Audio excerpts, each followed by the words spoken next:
Hi, John. It's nice to see you. I've got a question about Iga Świątek. Two semifinals in Montreal and Cincinnati, which seems to be good result. But she lost to Jessica and Coco, two opponents with whom she had a very good record.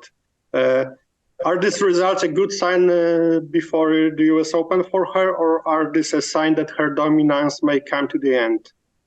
Well, I think that it's somewhere in the middle, I would say. I would say that the dominance is extremely hard to keep up.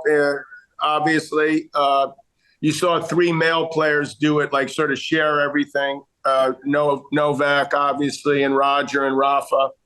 And, this whole situation was sort of unusual from the beginning because Ash Barty retired, and then all of a sudden, Iga was, anointed number one, and she did an incredible job for a while.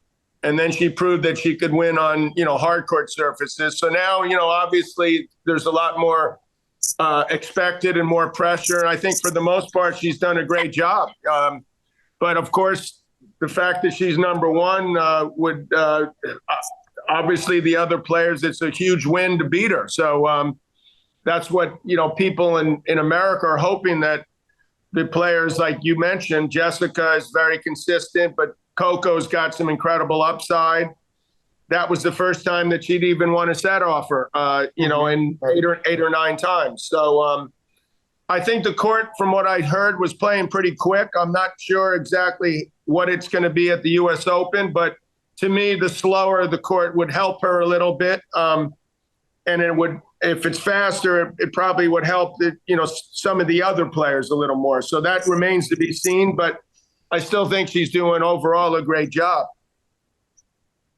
And second question about Iga. After Cincinnati, it's clear that Iga must go further than Sabalenka in New York to be still number one. Will she still be the leader after the US Open, or will she lose the throne? What do you think? Oh, that's very difficult to say. I think Sabalenka finally, sort of came through and won her first major. So she's more confident than she ever has been. But it's still pretty, to me, unpredictable at what's going to happen. I think that makes it more exciting. Some of it's going to depend on the draw and see what plays out. Both players are going to feel that pressure to, hopefully finish that tournament in the year number one. So this is sort of could be determine the number one ranking, which I think is exciting for the sport. So I think it's a good thing, and it's hard to say what will happen, and then how much will either player play after the U.S. Open, to if they really want to chase the number one ranking or not. And one question about Huberta Hurkacz. Hurkacz has been in great form recently, but in matches with Djokovic or now with Alcaraz, he wasted great chances. Is this lack of killer instinct his biggest problem? I don't know if it's a lack of killer instinct or if it's a lack of, feeling like a pressure at the big, you're talking about, the two best players in the world.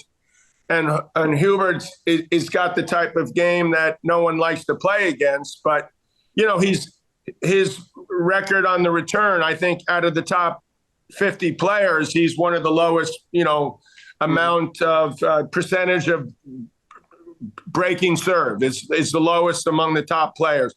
So it seemed like he was doing, generally exactly what he should be doing, which is, the players that he was playing, they don't like to play him. I think he did a great job. He put himself in a winning position. It's tough to finish these guys off.